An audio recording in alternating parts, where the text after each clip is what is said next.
Welcome to this edition of Talk with Taz Live. We're still working out our goals for 2020. But sometimes we get just stuck.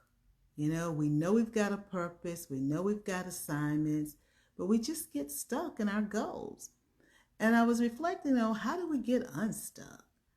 And I thought about a sink in our kitchen.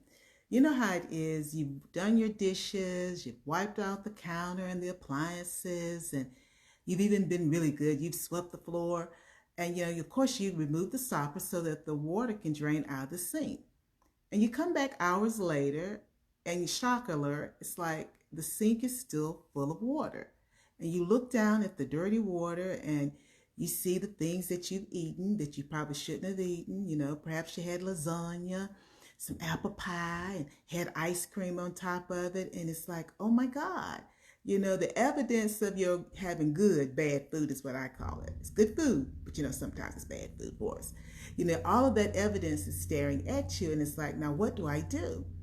And so it's like the same thing happens with us when it comes to moving forward with our goals. Sometimes we just get stuck. So how do we unclog the sink? Well, the first step is you've got to get out all that debris, all of the food and stuff that's there. Likewise, in our life, we sometimes have to remove people or circumstances that are preventing us from moving forward. Now, I say circumstances. We may have to shift how we interface with individuals or how we deal with some of the circumstances that we all encounter in life. Because at this point, we're trying to unclog the sink or unclog us, meaning keep us moving forward instead of being stuck. So after we have removed the blockage and gotten the debris and all that lasagna and the apple pie crust and all that good stuff out the way, then we have to scoop out the water, because with the standing water, the water is there. It's not going to go anywhere. So you have to remove the water from the sink so that you can see what's actually going on. Well, likewise, when we find ourselves stuck, we're looking at who do I need to shift from my life, or how do I need to shift how I interface with individuals.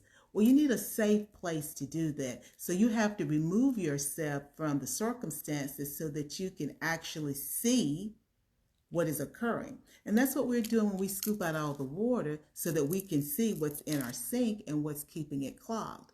Now, after we do that, we have to pull out that plunger. I remember as a little girl, my dad would go and get the plunger. And I'm like, okay, it looked like it was a lot of fun. But now that I have had to use the plunger, it's really not a lot of fun. Because when you're plunging, you've got to use force in order to push whatever that internal blockage, whatever's in the pipes that you can't see, you got to use that force to push it through. And, sometimes my mom would try to plunge, but she didn't have enough force. And so we'd have to wait until my dad came home for him to use the plunger. Well, again, it takes force to push whatever that blockage, hair, whatever it is that's in the pipes. You got to push it forward. Well, likewise, we have to look at that internal blockage that we may have. And it's not going to be a lot of fun, because we're going to have to push hard. You're pressing, then you pull back. You're pressing, you pull back. But what we're doing is we're working our way through whatever it is on the inside that's preventing us from moving forward into our purpose. But understand, it's going to hurt, but that's to be expected. They say no pain, no gain. I don't like needles, but I have to have a needle whenever I'm giving blood, So I always tell myself there's a good thing that happens with that needle prick. So likewise with this, we're going to feel that pain as you're plunging and pushing things through, but that's what we have to do in order to remove that internal barrier.